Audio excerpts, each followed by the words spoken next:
अमरावतीमध्ये महाविकास आघाडीमध्येच आरोप प्रत्यारोपाच्या फैरी सुरू झाल्यात। शरदचंद्र पवार यांच्या राष्ट्रवादीकडून ब्लॅकमेल केलं जात आहे। काँग्रेसचे यशोमती ठाकूर यांनी हा आरोप केलाय।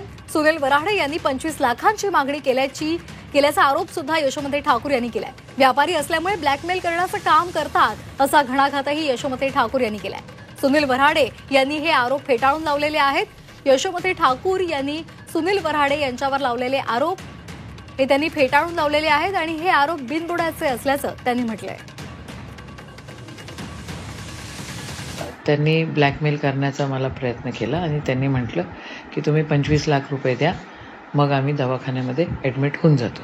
अशा प्रकारचं त्यांचं वक्तव्य आहे। ते म्हणतात की ते राष्ट्रवादी काँग्रेसचे आहेत, शरद पवार साहेबांच्या पक्षाचे आहेत।